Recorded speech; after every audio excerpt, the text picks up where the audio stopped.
Gérer son entreprise vous est proposé avec le soutien de Deloitte.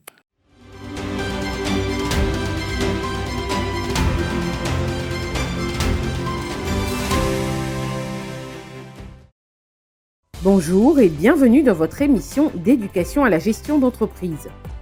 La rupture du contrat de travail consiste à mettre un terme au contrat avant l'échéance initialement prévue. Et sa résiliation anticipée peut intervenir tant à l'initiative du salarié qu'à l'initiative de l'employeur. Comment éviter des écueils lors d'une rupture de contrat de travail?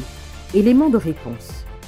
Le contrat de travail, c'est le document qui lie le salarié et son employeur. On comprend que l'une ou l'autre des parties peut décider de mettre fin au contrat. Lorsque c'est le salarié, on parle de démission. Lorsque c'est l'employeur, on parle de licenciement.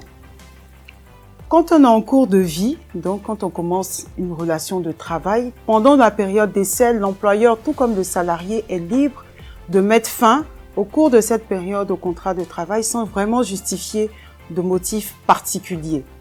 N'empêche que, à ce moment-là, le salarié a droit au salaire de la période travaillée. Il a également droit à ses indemnités au prorata temporis et à tous les documents tels que les attestations de travail, relevés nominatifs de salaire.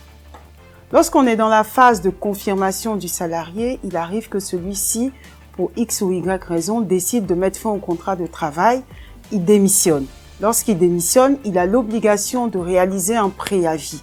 Donc, selon sa catégorie professionnelle, le préavis peut aller en 2 jours et 3 mois. Si de lui-même, il n'arrive pas à réaliser le préavis, donc décide de ne pas l'exécuter, il devra payer à son employeur une indemnité compensatrice qui correspond au salaire qui est dû pendant la période. Par ailleurs, si l'employeur lui-même réalise que il ne veut pas faire exécuter cette période d'essai au salarié, il devra également lui payer la même indemnité. Quand on arrive dans la situation d'un licenciement, donc l'employeur qui décide de faire partir le salarié, il doit justifier d'un motif légitime. Le licenciement doit être notifié au salarié par écrit avec une ampliation faite à l'inspection du travail au même moment de la notification du licenciement. Et ensuite, le motif doit être suffisamment justifié parce qu'il doit être écrit dans la lettre de licenciement. Donc, sur ce point, il faut faire attention. Parce que quand on évoque, par exemple, une faute du salarié, la faute doit être une faute objective.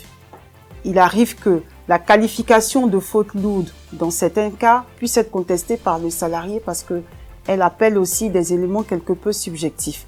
Quand vous recevez une convocation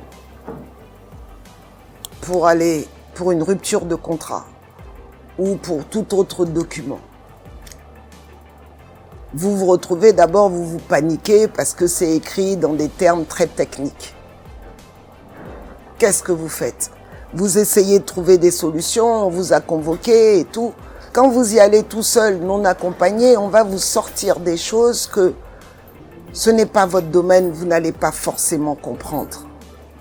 Donc il est mieux de se rapprocher des sachants. Les sachants, ce sont eux qui vont vous conseiller et ensemble vous allez vous asseoir pour trouver les voies et moyens. Très souvent, on a peur que ces cabinets de sachants coûtent cher. Mais la paix du cœur et la tranquillité d'esprit que cela apporte n'a pas de prix. Le risque ici, en cas de mauvaise qualification du motif de licenciement, c'est le risque de qualification au licenciement abusif.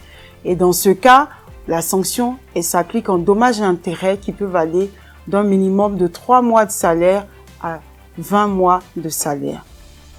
Il faut savoir aussi que même dans la situation du salarié qui n'exécute pas correctement son contrat de travail, l'employeur peut de son côté aussi réclamer des dommages et intérêts qui peuvent aller jusqu'à maximum 6 mois de salaire.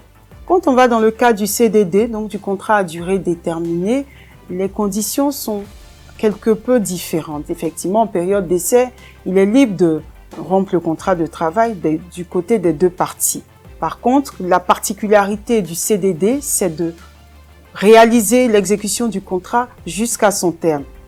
À ce moment-là, lorsque l'une ou l'autre des parties décide de ne pas aller jusqu'au bout du contrat, il y a un risque de dommages et intérêts pour la partie lésée, le risque s'articule autour des salaires qui resteraient dus sur la période.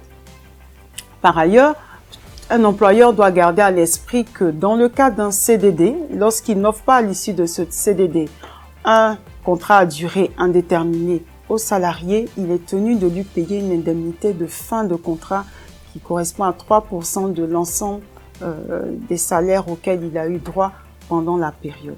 Petit rappel quand même, c'est que dans le cadre du licenciement également, mais de façon très générale, quand on veut invoquer une faute, un méfait du salarié et qu'on passe par la procédure disciplinaire, il faut comprendre que la procédure disciplinaire aboutit au bout de 15 jours après la réponse du salarié à une sanction. La sanction qui peut être soit un licenciement, soit tout autre type de sanction disciplinaire, mais il faut savoir que l'employeur ne peut pas s'appuyer sur une sanction datant de plus de 6 mois pour invoquer un licenciement à date.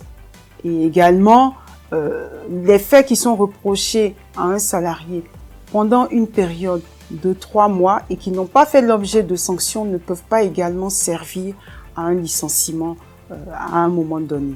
Voilà, tout est dit et nous souhaitons de fructueuses et paisibles collaborations entre employeurs et salariés. À très bientôt pour un autre numéro de votre émission Gérer son entreprise.